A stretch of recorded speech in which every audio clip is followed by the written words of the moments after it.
Hello classmates, this is Greg. I just wanted to discuss the multiplication rule and explain what made me understand it, and we'll just kind of work through a problem and hopefully this goes well. So, continuing, multiplication rule with a real life example.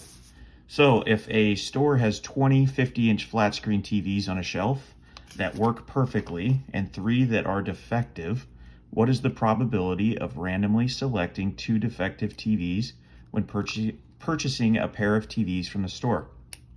Well, we want to figure out the probability of selecting 2 defective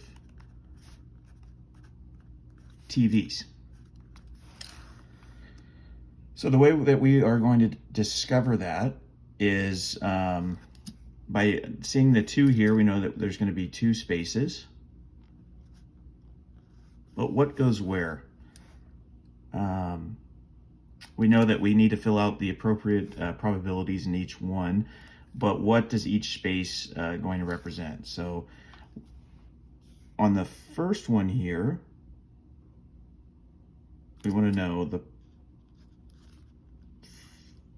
we'll consider that the first defective TV.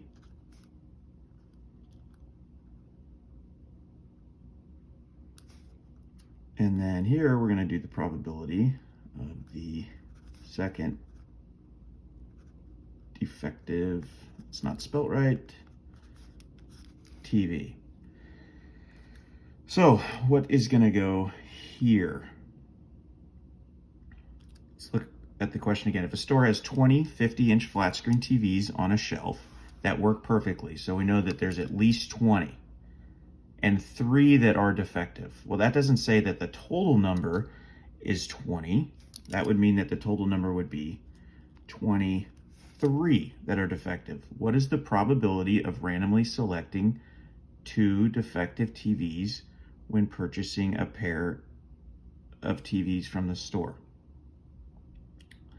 We know that from our first poll that there's a 3 out of 23 chances of pulling a defective TV.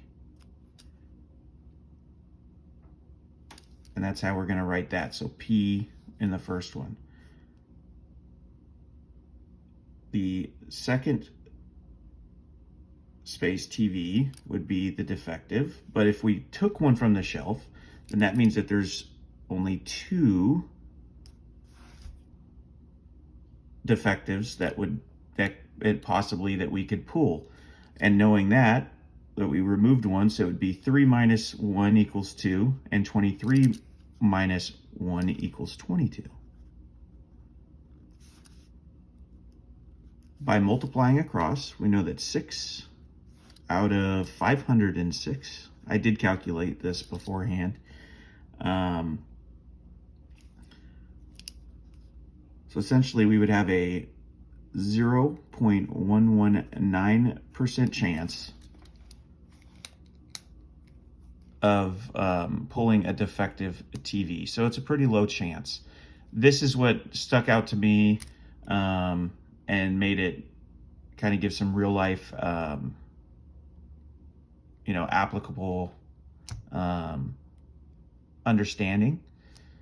So it's a pretty low chance, and there's so many different ways that this can be applied in real life, but this is the one that stood out to me. Thank you all for your time.